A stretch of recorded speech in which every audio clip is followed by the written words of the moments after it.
Hello, welcome to Africa's Vision Network. Africa's Vision Network features programs on cultural awareness, education, economic empowerment, religion, spirituality, and other issues focusing in on the African and African American world. I am Omar Ashaka, your guest host. We have a fabulous program today. The title of the program is Young Men with a Vision. First, we have our very own Kofi Roberts, a native of Newark, New Jersey. He is a sophomore at Washington Lee High School, and last year he was inducted into the National Honor Society, and he plays the saxophone.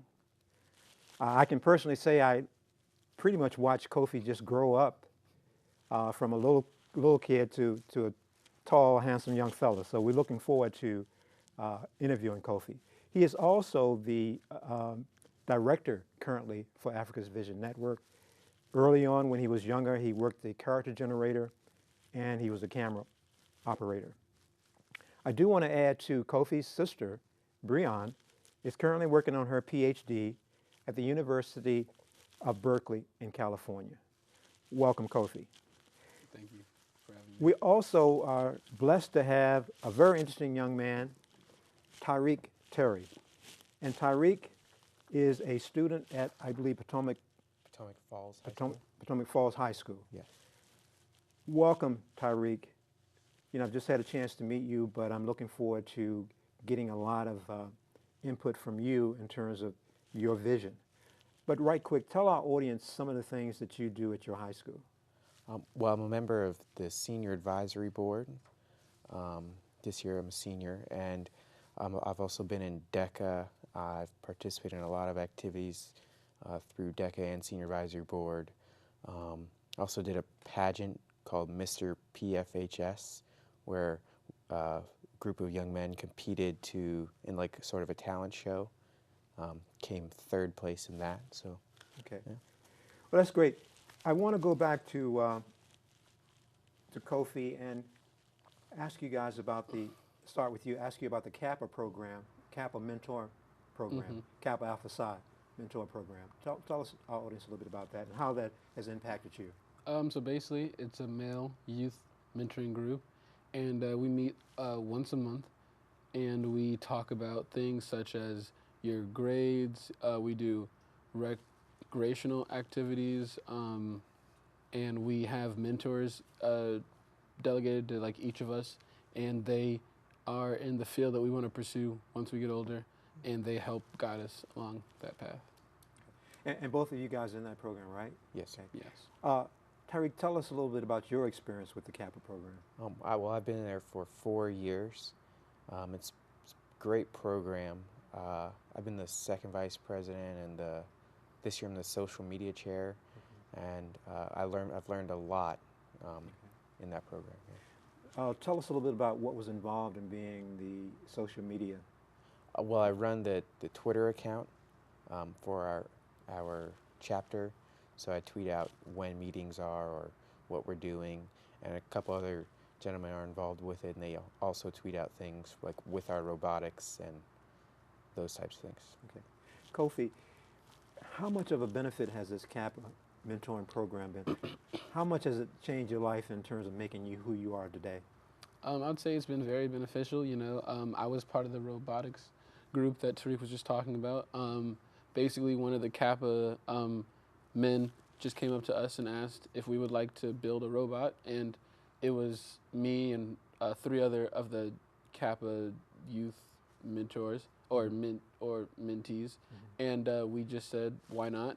So we had never done this, so we began to build it back in October-ish, and we finished, I think, February, and we went to Anaheim for like the nationals competition, and we just kind of did the competition, and we got the design award, which is basically an award for like the judges come around and ask you what your robot is supposed to do, and I explained to the judge what our robot did, and he was impressed, I suppose. So we won that award. Yeah, because you won, right? Yeah. So, yeah, so he was impressed. What's the gentleman's name who was in charge of the CAPA, who was in charge of that robotics program? Mr. Marlon Ridley. Yeah. Mr. Marlon. Yeah, because I think Marion, was it Marion Ridley? No, Marlon. Marlon, okay. Yes. All right. Yeah, because he was on the program, and it was interesting to see him. So what was it like? It sounded like you guys quickly volunteered to participate in the robotic program. Yeah. Was there any intimidation or? I mean, no, because like there was no consequence of like it was just kind of, would you like to try something new? And it was a cool thing to get initiated into, kind of, and to go down there. There was at the same time as competition, they had this business fair where all these companies came, you know, like Boeing, Ford, Toyota, other companies that make the parts for Ford and Toyota and whatnot. So we got to meet those, and you know, it shows you a side that of like the world that you've never seen, like engineers just like all in one place. Like I never thought of an engineer as like a tangible thing, but then once I went there and I saw them, I was like, well, you know, this is like a fun or like an interesting career, and people are constantly scouting you because they want to build the newest, biggest things. So it's definitely like a stable job and whatnot. So, Tariq, I think Kofi hit on a very interesting point. Had you guys ever heard of Boeing before and some of these other companies before this experience? Well, yeah, yeah. Okay. I have not too much in depth. I just know, you know, that they make parts and, you know, like a Boeing aircraft and things like that. But I don't know too much about them. Do you think that in your future, with your vision, how does robotics play in your vision, Tariq? Well, I wasn't in the robotics program, but I guess it could, in a metaphorical way, where you're building something up to, you know, impress other people so you can be successful. You know, yeah. But even though you weren't in the robotic program, you're really into social media. Right. And I guess coming from the old school, I don't know that much about the robotics, but it just seemed like it would still have that stimulating mindset, if you will. Right. Right. Now, I know both of you guys were in the same program, DECA. Yes. Yes. Okay, Kofi, let's talk a little bit about DECA. Yeah, so I decided, actually, when I was a freshman, I had seen DECA, and I was like, I should join it, but I just never got around to it until this year, which is my junior year. And I decided that I would join DECA, and it's basically like it's this business, hospitality, marketing, and finance club, basically, and you go to the competition and you do a role play based on some event, like you're the, you know, assistant, like they just hired like a new assistant director of something, like they need your help with some kind of problem, and they give you a prompt with certain things that they need to fix in their business.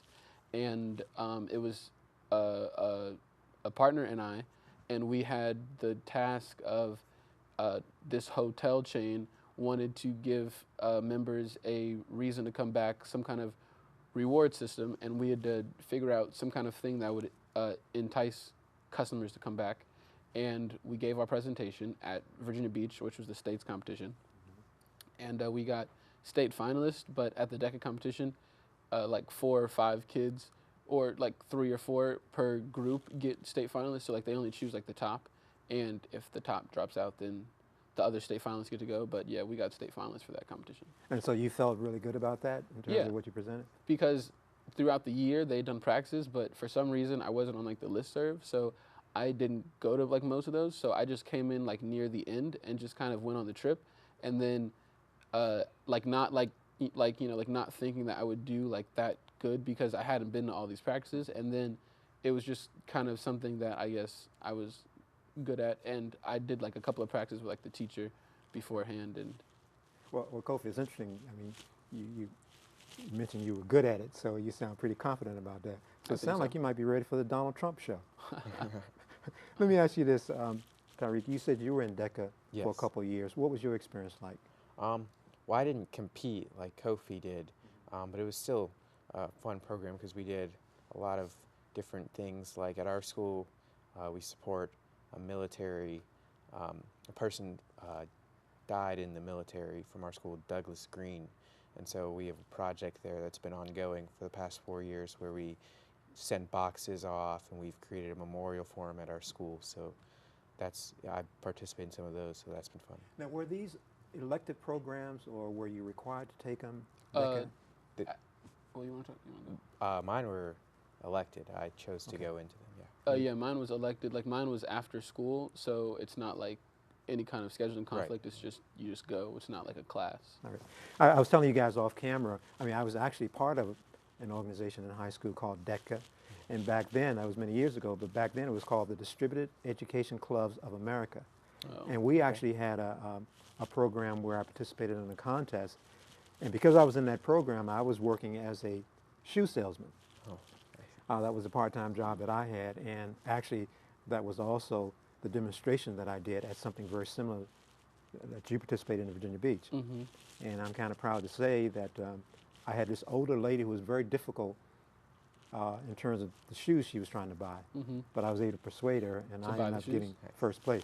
But it's interesting that DECA is still around. I think that's Yeah, great because it's it's a a good growth organization. program. Right. Yeah. Well, Kofi, it's been said that you have an interest in becoming a filmmaker. I would say so. Tell our audience why that interests you and why you want to be a filmmaker. Well, I mean, ever since I was young, I worked on the show that we're on now, called Africa's Vision Network, and I did character generation, and then as I got older, I began to direct the show, and then my freshman year of high school, I got a film internship here at the AIM studio that we're in now, and basically we worked for like most of the summer, and they gave us a check at the end to like show that we'd done it, and like we learned to edit and shoot off-site and whatnot. And then my sophomore year, I got an internship in Brooklyn with RADA Film Group, and they let out the documentary American Promise, which followed these kids from when like they were like in like kindergarten to 18.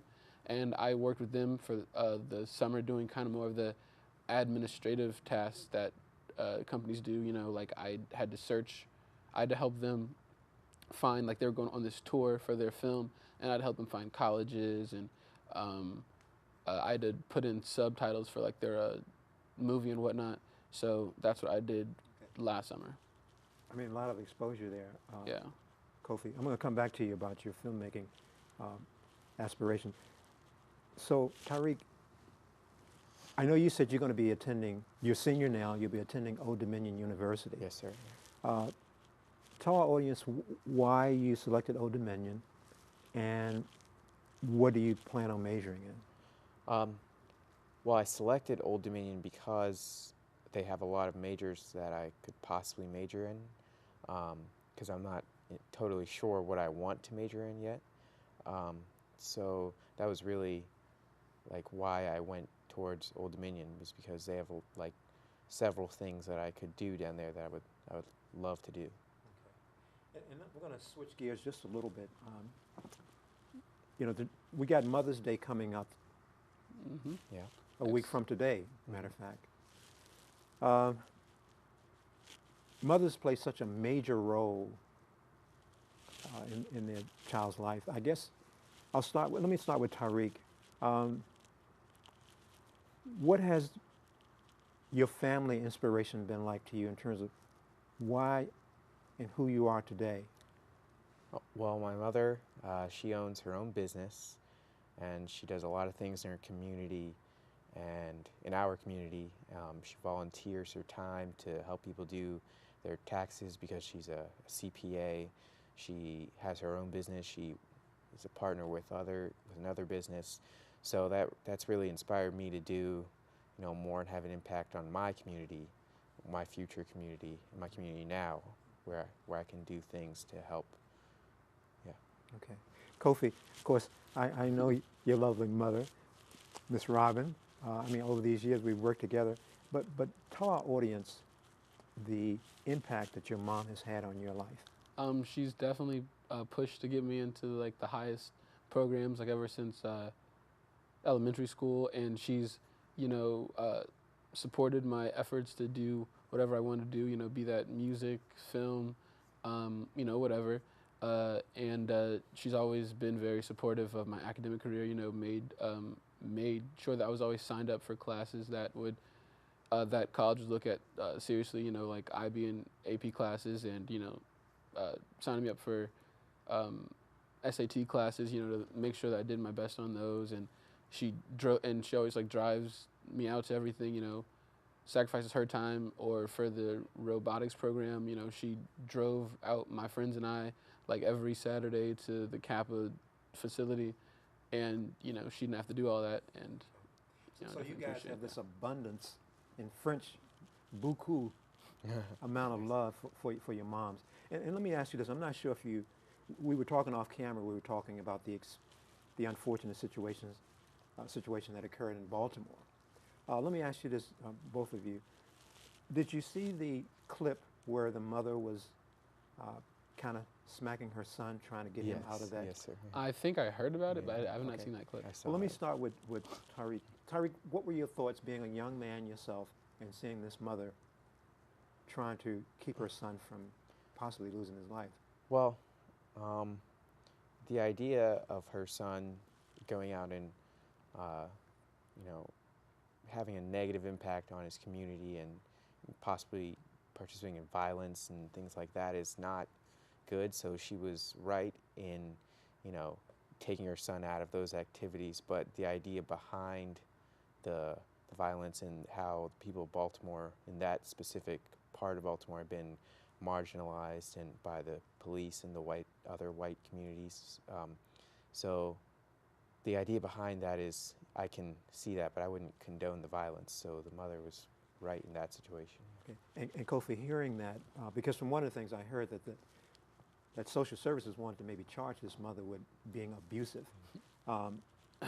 What I've shared with people when I've had this conversation, one thing I admired about that young man is that he did not try to strike his mother back. Yeah. Well, I wouldn't think he would Yeah. do that. Well, sometimes peer pressure. I mean, here he Yeah. was out, had all these other young men around him, but that told me that this young man also had love for his mother. Let me ask you this other question, and we also talked about this off camera. I was telling you about a young lady that I know who's a new mother. Her son is only a year old, and unfortunately his father is not there. And he's only a year old, and this mother feels like it is just so tough for her, and her son is only one. Let's talk briefly about the impact of a father. And I'm going to give you guys the choice. Who would like to take this question first?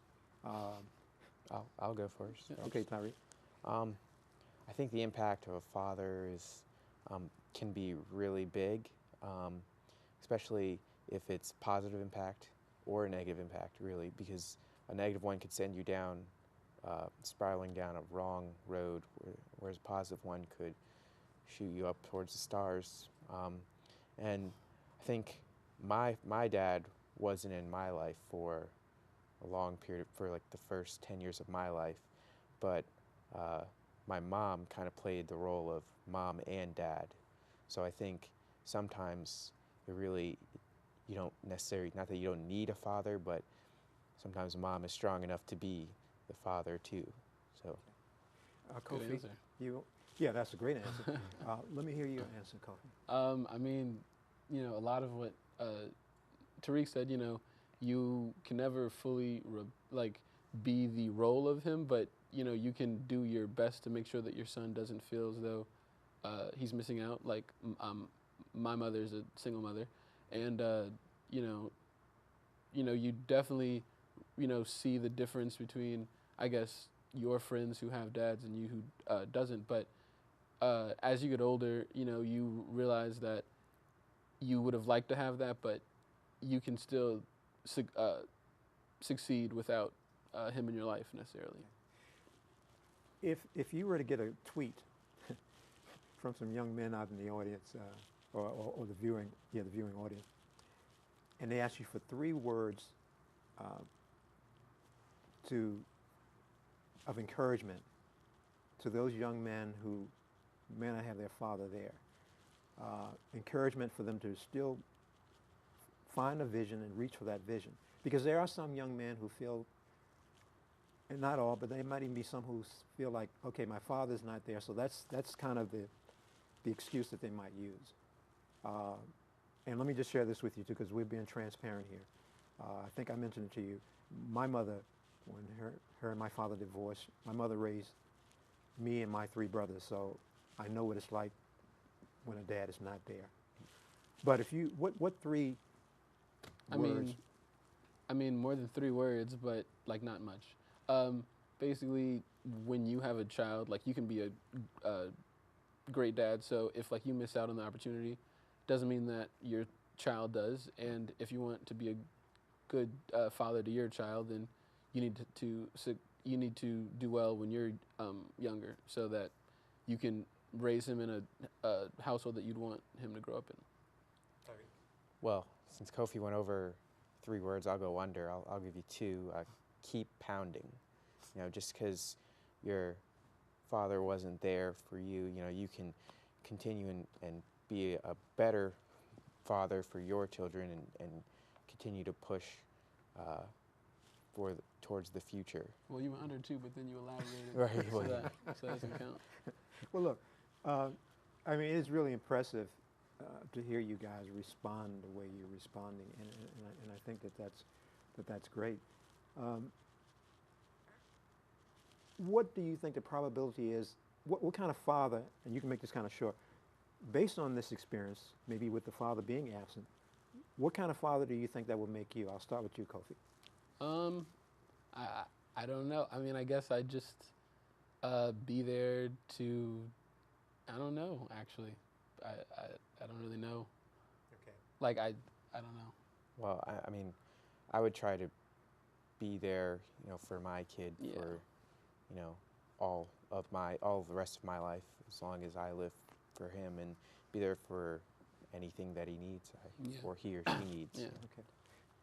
You know, be at any games, be at any kind of event, like whether or not like he wants to do sports. You know, just if he wants to be like a dancer, you know, I'd be there for him for that. You know, just always supportive of what he Supportive, wants to do. Okay, and that sounds great. One of the things Kofi and I were talking about off camera, and Kofi gave me this big smile like he was about to get a pizza when I was telling Kofi that his name will become a household name. And I think the same thing with you, Tyreek Terry and Kofi Roberts. And Kofi's heard this before, but he's still smiling. Still funny. But Tyreek, I'm gonna come to you. But the reason I was saying that to Kofi, and I really do believe that it would become a household name, is because the foundation that his mom has laid there, his experience with working with the TV program, the Kappa program. Already, you haven't even gotten out of school, but you know you want to become a filmmaker. Mm-hmm. And I really do believe that you will be a household name. And Tyreek, based on some of the discussions that we've had, I mean, the young wisdom that you're displaying will definitely keep you guys on track. But that leads me into my next question. Can you talk about the role that God has played in your life? Well, I mean, I'm not a super religious person. However, I do believe in God. I don't know. I just think, I guess he's definitely, I don't know, actually. Okay, we can come back to you, Kofi. I gotta think about that. Tyreek?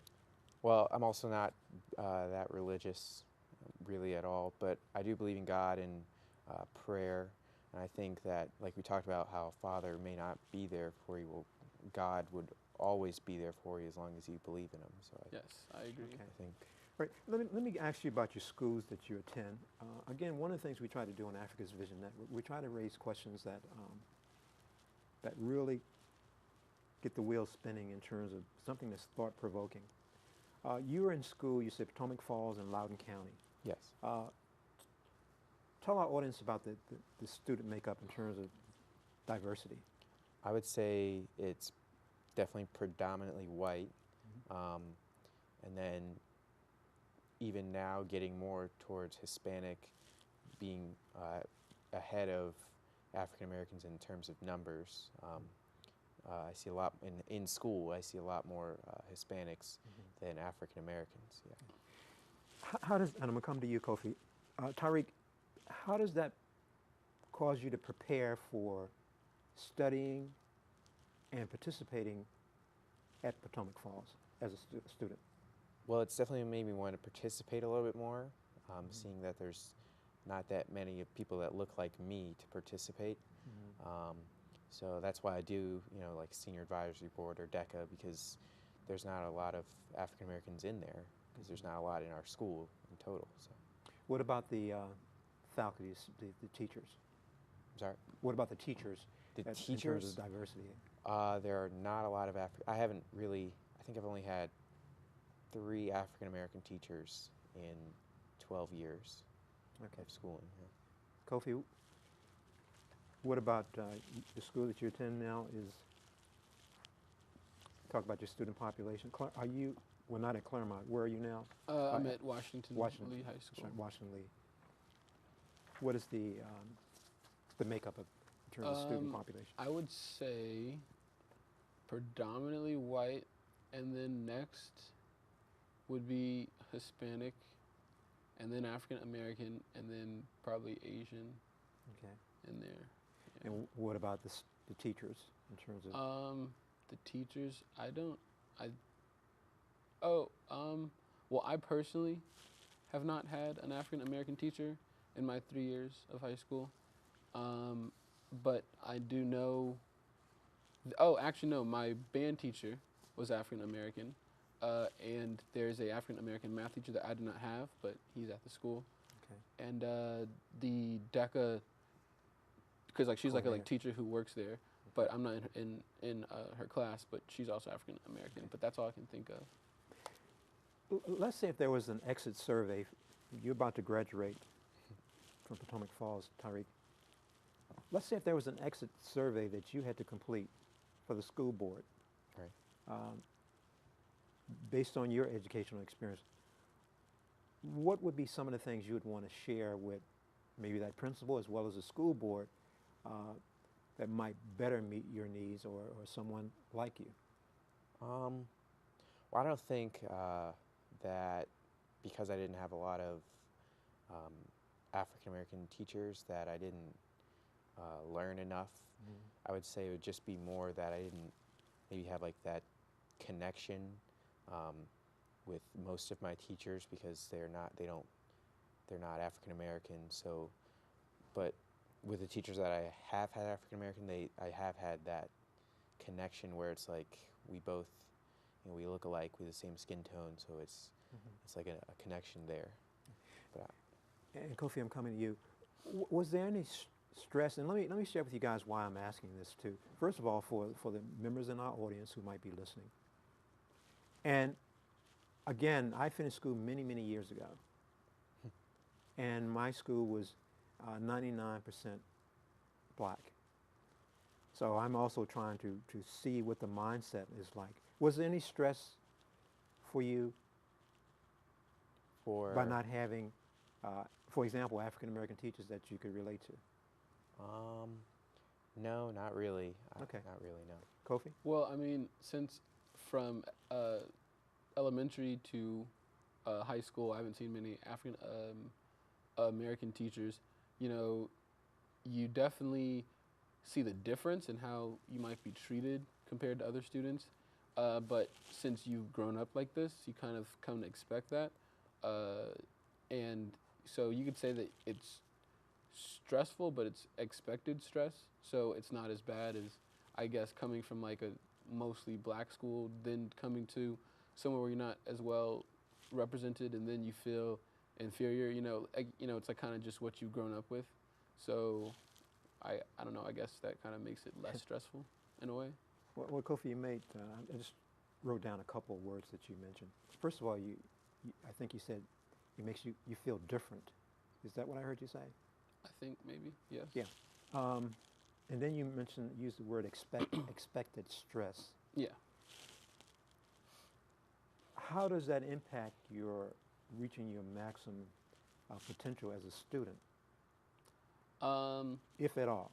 I mean, I guess it can either can either deter you or motivate you to do better. Like you can be deterred when you don't see as many faces of your skin color in more accelerated classes, just because they aren't there, or they've been tracked to like lower classes. So, or you may be motivated to show that people of your skin color can be advanced classes. So I think it can either have a positive effect or a negative effect, but probably more often a negative effect. Okay. We also, off camera, we talked about the gentleman who had been shot in the back in South Carolina by the police officer. I've discussed things with the men at my church and other, even my pastor. If there's an event that takes place at your high school, a shooting or something, or a bad accident, a student dies, from what I understand, usually they call in the counselors to talk to the students. Mm-hmm. When you have national news where someone is getting shot in the back, and unfortunately it seems like they're flashing those kind of that particular scene at any time, you guys might could see it in even younger individuals. I was just curious, do you feel you need any counseling, whether it's from school or from your parents or from your church, when you see events like the one I'm referencing in South Carolina? We didn't see what happened in Baltimore. I'm not sure if you saw what happened in New York. I'm trying to get feedback from you as young men, because maybe with some of the things you say, I can take it back to my church as we try to develop youth programs and try to get the right information to kind of meet the need. So I'm going to start with Tyreek. Do you feel like you need any counseling? Do you need any explanations and discussion about it, or you just go about your daily business? I wouldn't say I need any counseling. I feel like that has a negative connotation to it, but I would say like it would be good to have like a discussion, an open discussion about it with others, other African Americans or other anybody, where you could just talk freely about what happened and your thoughts on it. Yeah. Interesting point. Why do you think that would be helpful to Tyreek? And anybody else really, but just because it's good to vent, I guess, and talk about what you're feeling inside, and get other ideas to come into you and receive other ideas and give off yours, and it's good to circulate those ideas. Well, kind of an interesting point off of that. At my school, I think it was Friday or maybe it was Thursday, we have a club called the Speak Club, started by these two African American females at my school, and we basically talk about things that are in the news. So we talked about the Baltimore riots, and we talked about the Ferguson case when it happened, and we talked about like this law that was passed, where women may not be able to get abortions legally and whatnot. So like we just talk about these things that are happening, and we had that kind of seminar type thing where you just talk about how like you felt, and it's like open to all races. So it's kind of interesting to see perspectives that are like, well, this is why this happened, and you kind of get in like the mindset of the people who might like do these things, and then it's kind of interesting just to see how they think, and trying to change their minds. So it's definitely the talking about it is helpful. and that sounds like a wonderful program. What is it called again, Kofi? It's What do you call it? It's the Speak Club. Speak Club. At my school. Okay. Tyreek, I just want to go back to you real quick. You mentioned it's an opportunity to vent. Does that suggest that there are emotions that are kind of pent up when you see these kind of? Right, yeah. Like with Baltimore, they didn't just go from 0 to 100 with this Freddie Gray incident. This has been happening for years. So the kind of oppressive attitude towards that community has been happening for years. So it just kind of boiled over. Whereas if they would have gotten the chance to talk about it and discuss it, it could have been dissolved quicker. Okay. Earlier.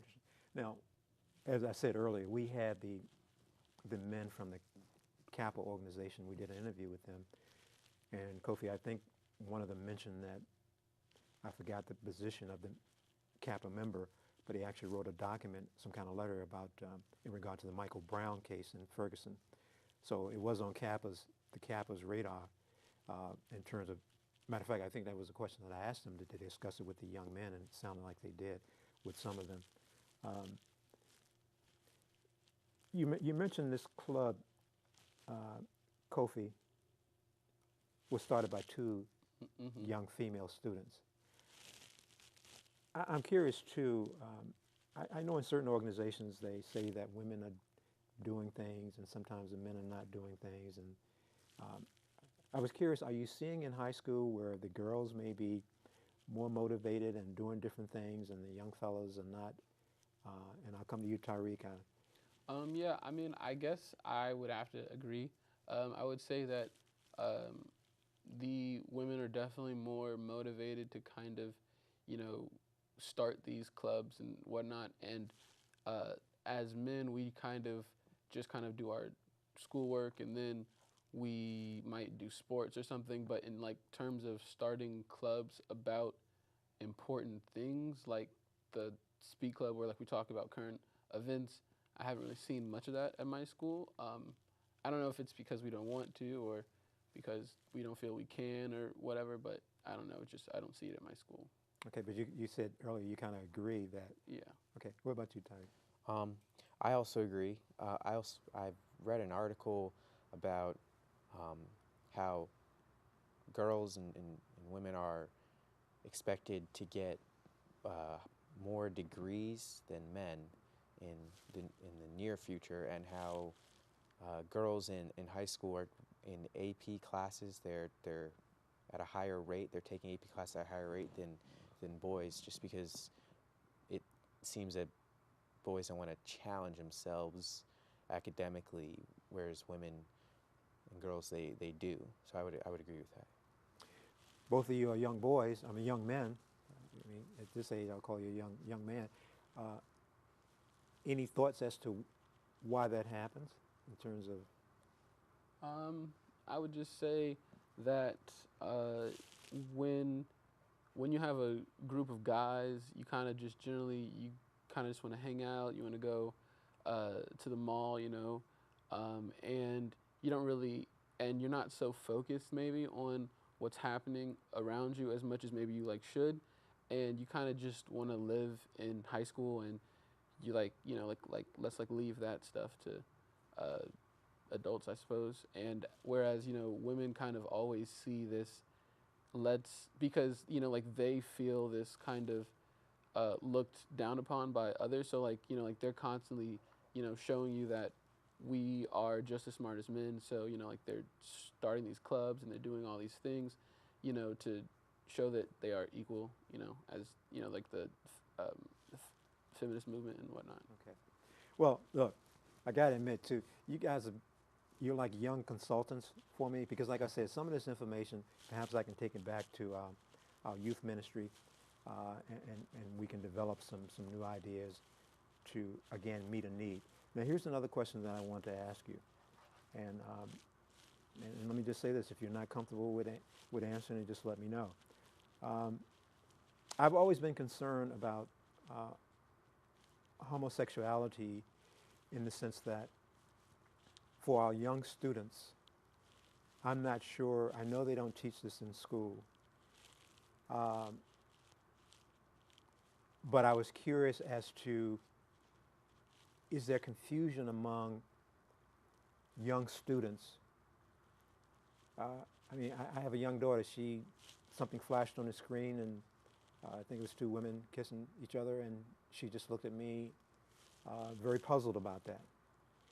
Again, I'll have to buy you a pizza since you've been great consultants. But what is your thought on that, if you have any at all?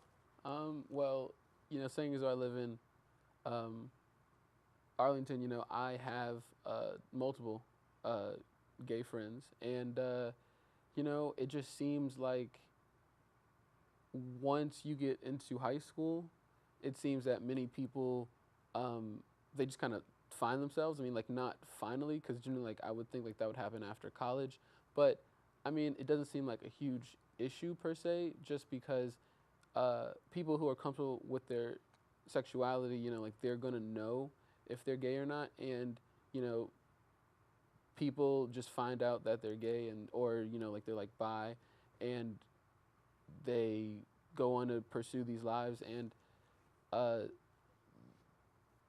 Yeah, and I guess that's all I would say. Okay. All right.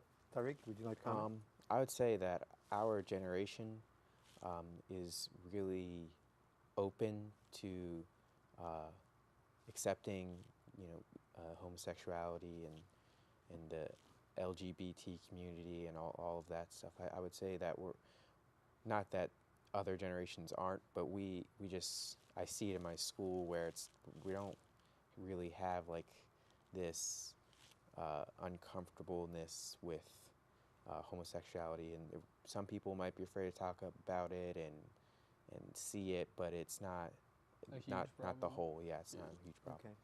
Okay. Interesting. Let's talk about travel. Have you guys traveled outside of the country? Not No, not yet. no, sir. Okay, is that part of your vision? Definitely. Okay. But I mean, like the furthest I've been as of now is California. Okay. What about you, Tariq? I don't know. I don't know. I guess it depends on what I'm doing and where I'm going. Since I don't know that yet, I don't know if I would go out of the country. But it would be nice to go, on vacation to like Paris and speak French. Yeah, I was going to say, Yeah.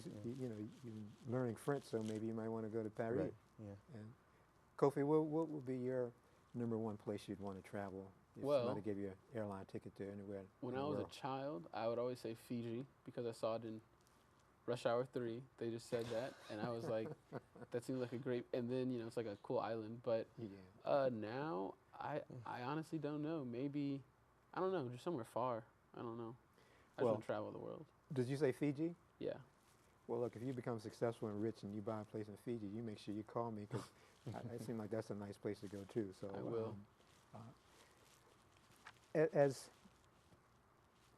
what do you guys? How do you feel about this interview? This time where you're talking and you might have young people looking at you and listening to you and maybe taking notes and like I said, your name will become household names. I mean, how do you feel about that? Well, that's pretty cool. That's really cool to be just someone I don't even know could be inspired by anything and everything that I've said. So that's something that I don't know if that's happened to me before, where people have been inspired by something I said, but it could happen now. Yeah. Okay. And Kofi? Yeah, kind of, what he said, it's just cool to think that you could say something and people, really take that to heart and they could, live their lives by that. And, cool to think that like you can have such an influence on what people do. And it's just important, I guess, to know that once you are of that level, you have to kind of watch what you do because you become people's role models. So it's not just about you and having fun. It's about having fun in a way where other people see that that's a thing that they should and can do in the future. Kofi, I mean, that was a mouthful of wisdom there. I mean, you're absolutely right because I was going to talk about maybe whoever your favorite athlete is. We know that sometimes these athletes, with the money they make and the fortune and fame and all the other stuff that comes with them, it's so amazing to see how some of them can find themselves broke one day. Yeah. I'm not sure whether it was poor financial planning. I mean, it could be a combination of things. I'm from Newport News, Virginia, and we have several interesting people from Newport News. Allen Iverson was one, and my brother coached him on the basketball team. Michael Jackson's guitarist, he's passed on now. His name was David Williams. He happened to be my classmate. He played Thriller. I mean, every one of Michael Jackson's hits, David played. And ironically, David died the same year Michael Jackson died. David died in March, and I didn't make his funeral, but my classmates said that Michael Jackson had sent a note of sympathy to David's family. And he said that they were telling me that Michael said, David, and this is almost a quote, "I don't know what I'm going to do without you," because he was his lead guitarist. But I thought it was very ironic, as we all know, shortly thereafter Michael passed away. But what was so unfortunate, David didn't really have enough money to be buried, almost. I mean, at least that's the information that we got. I don't know his money was tied up, but I know that there were some issues. And it could be management, it could be relationships, but you're absolutely right, Kofi. I'm only bringing that out because you do have to be grounded when success comes. And I'm curious, Tyreek, and then I come back to you, Kofi. What do you think is, give me at least two things that you believe will keep you grounded when you do achieve your success. Knowing where you come from, I think if you know where you come from, then the next thing would be you know where you want to go. So those two things would really keep you grounded as long as you have your mindset on where you're going and you remember where you came from. I think that'll keep you grounded. Okay, Kofi. I would say knowing where your money is, making sure that you really know the business side of what you do. Like, you're not just someone who is making the money, then giving it to someone else to do your stuff with, but actually knowing, how to, balance your checkbook and, your like taxes and like whatnot, and that, like make sure that you are on top of that and not just giving it off to someone else because, if something happens, that's on you because it's your money. That's not on them. Another interesting point, Kofi, when you talked about the business side, and we've had a lot of entertainers on the show and other folks who sometimes they are adults and they have not focused on the business side. I'm curious, at such a young age, where did this mindset come from where you even recognize so early on that the business side is important? You even talk about taxes. Well, I'm assuming you're not paying taxes yet, right? No, Right. not yet. Well, my uncle, he's a very smart man and he's constantly talking about everything. So he often talks to me about investing and why it's important. Like how people buy like a lottery ticket like every day. Like once a day or like once every like week, but they won't invest $50, $100. So like that's like a way like your money makes itself and whatnot. And he's like constantly like telling me about books to read, Rich Man Poor Man, other books, and just why it's so important to make sure that you know where your money is, as well as do your best in school, but also make sure that you know where your money is. And once again, Kofi, I don't want to sound like a broken record, but another interesting point, which kind of highlights the importance of having a resource like your uncle. And then You met him.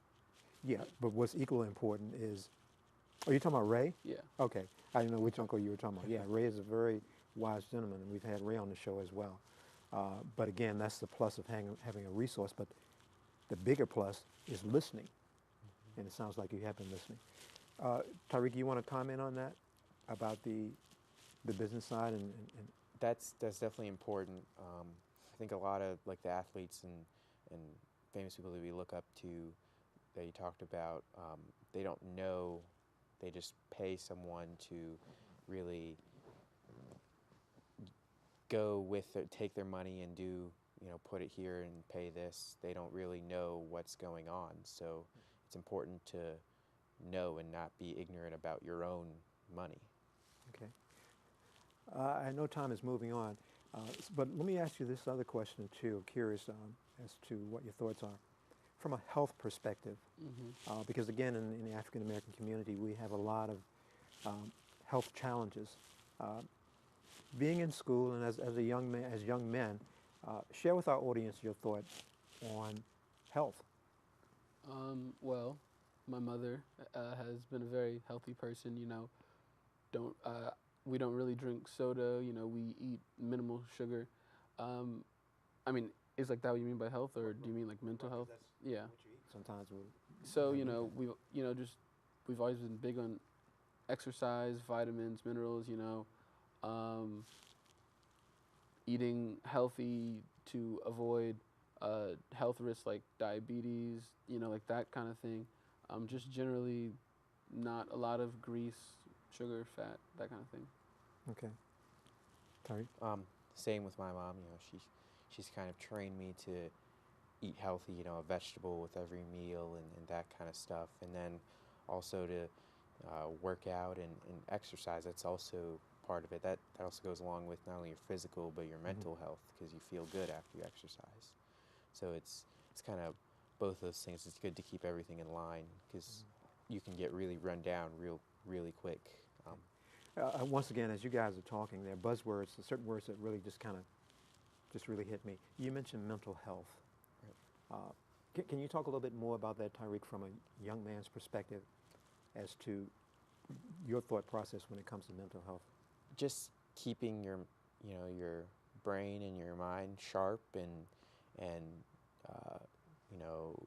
not being, when you have a lack of mental health, you're slow and you kind of feel depressed. Where, if you do things to help and get healthy mentally, you can be sharp and quick on your feet, and witty, and really just all around a better person, because, Okay. That leads me into another frequent occurrence among high school students and maybe even younger, and that's suicide. By chance, have you guys experienced any of that at the schools that you've attended? I mean, hopefully you haven't, but I don't think we have. I think, yeah. But I mean, we've definitely had seminars on it, bullying and whatnot. What I think on suicide is that, it's always good to have a person to vent to, as we talked about earlier. That can, make you, rethink your decision. And, just a crackdown on bullying, I guess, in general, because sometimes when, like, teachers see it, like, they may think, oh, like, these kids are just playing around, but, it might be something more serious than that. So maybe just, killing it at its root, like, whenever you see it, and having more harsh punishments might deter kids from bullying, which would deter kids from committing suicide because they wouldn't be getting bullied. And, yeah. okay. Well, you talk about bullying. Let me ask you this. There's a term called nerd. Have anybody ever called you guys nerds by chance?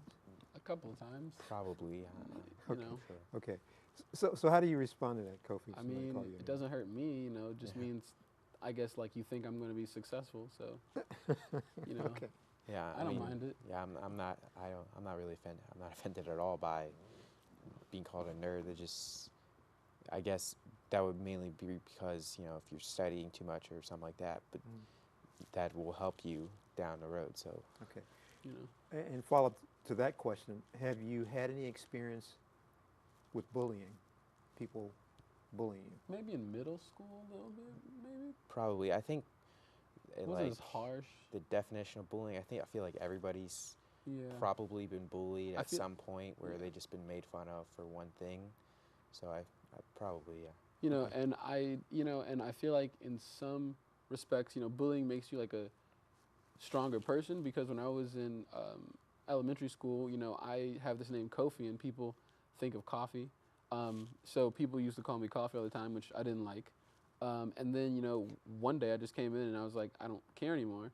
And then, like, that makes you, as you get older and you continue to have bullies, you're just kind of like, well, I already, went through this, and, like, you don't really affect my life.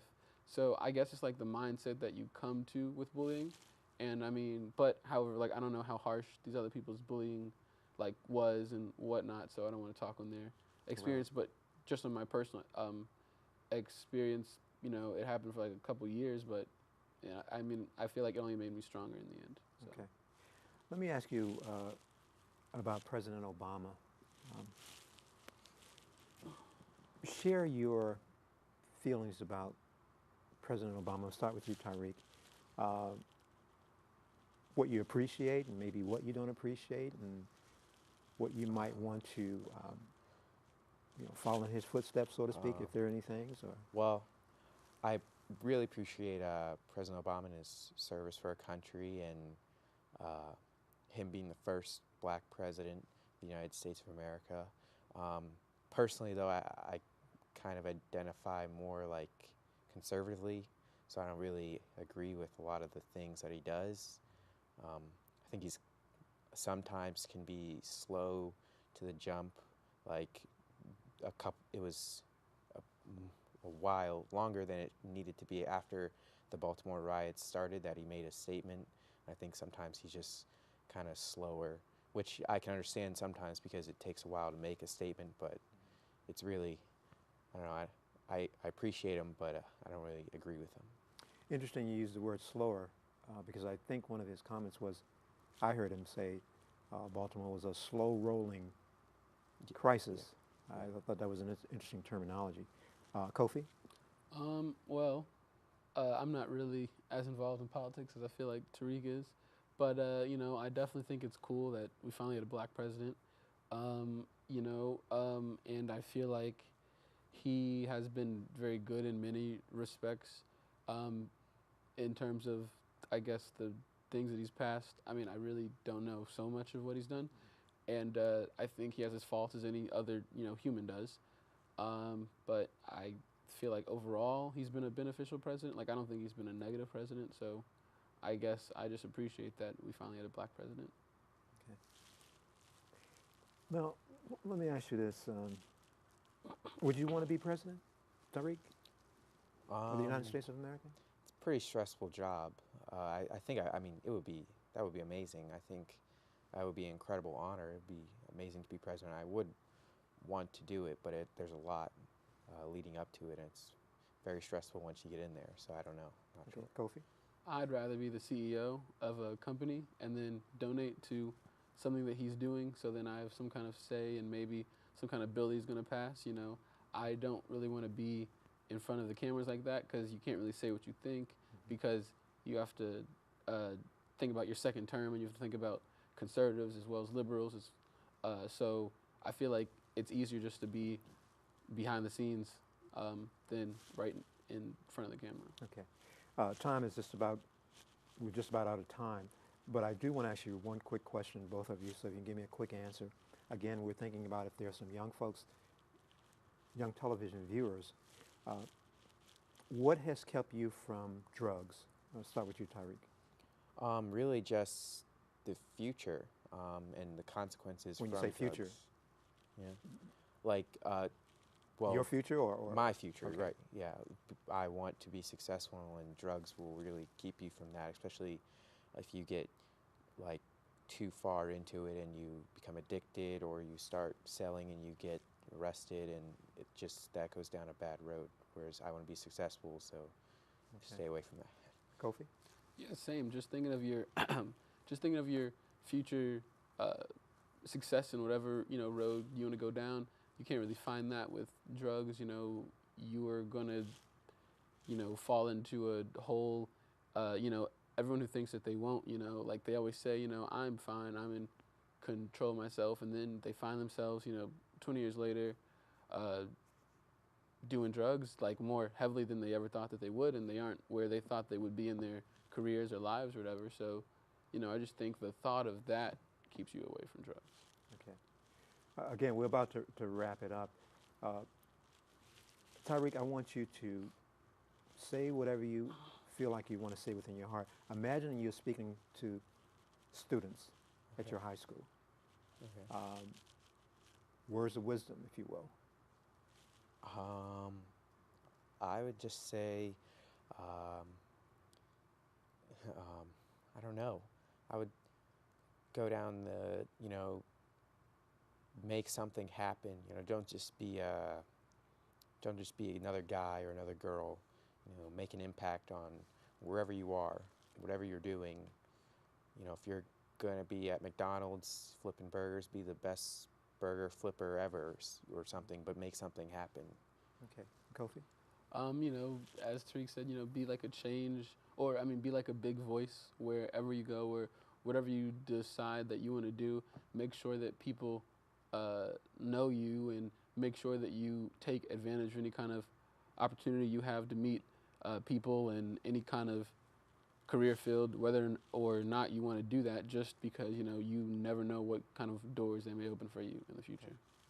Well, Kofi and Tariq, I want to thank you very much on behalf of Africa's Vision Network. I mean, this has been very enlightening to me. It's been just great to have you here.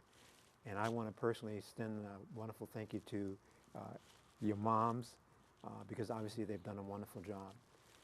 And we want to thank our viewers for watching Africa's Vision Network, and we look forward to you joining us for our next program. So thank you very much. And again, God bless you guys, and Thank you. may you be successful, and I know that your names will become a household name. God bless you. Kofi? Mm.